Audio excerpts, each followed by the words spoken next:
ደፋር እነዚህ መጽሐፍት መሞገስ ያቅተው ወደ እግዚአብሔር ቃል ወደ መሳደብ መጣ። ይህንን የእግዚአብሔርን ቃል ነው አንተ የረከሰ ቅድስና የጎደለው መጽሐፍ ነው ብለህ የምትለው?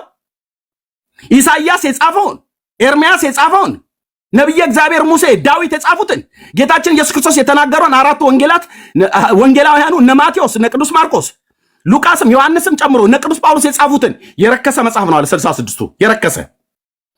ኦኬ ቁላ ማለቱ ነው የረከሰው።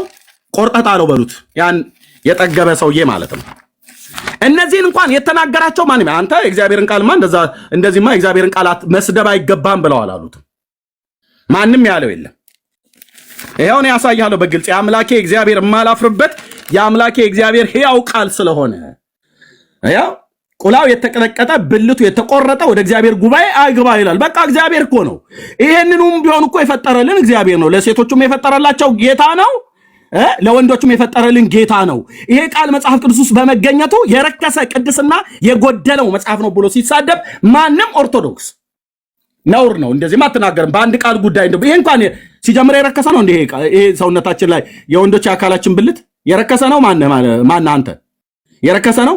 በሊቁረጡልህ ጎረቤት ሂድና በቢሎ መድምደው ይጣሉልህ፣ ለድመት ይስጡት። ረከሰ ባደል የረከሰ ዕቃ ይዘህ ከምትዞር ለምን አታስቆርጠው? ኦርቶዶክስ ወንድሜ ሰይ እንልሃለን። ዶሮ ማታ እያልን አንጨፍርም። በላው ላይ ይሄንን እንደ ኮሶ የገፈነነ የጽድቅ ቃል እንሰጥሃለን። 18 ጊዜ ስንት ቤት ያመላልሳል፣ ውልቅ ብሎ ይወጣልሃል ማለት ነው። እነኚህ የተጣቡን ማለት ነው። በዚህ በቅዱሱ በእግዚአብሔር ቃል እናሸርልሃለን። ለእንትንህ መቆረጥ ብርቱካን ይዘንልህ አንመጣም። የጽድቅን ቃል የምነግርህ እኔ መድኃኔዓለም ፈቶ ስለለቀቀኝ ወንጌል እንድሰብክ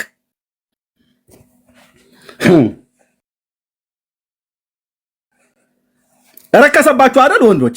የረከሰ ዕቃ ነው ይዘህ የምትዞረው። ቁረጠውና ጣለዋ። የእግዚአብሔር ቃል ግን አይሰረዝም።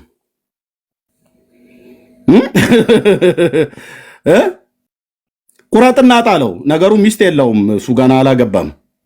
ገና በየሄደበት ሊሆን ይችላል የሚያጠቅሰው አስጨርሽኝ እያለ ማለት ነው። በየገረገራ ጥግ እኮ የሚተኛ ስንት አለ።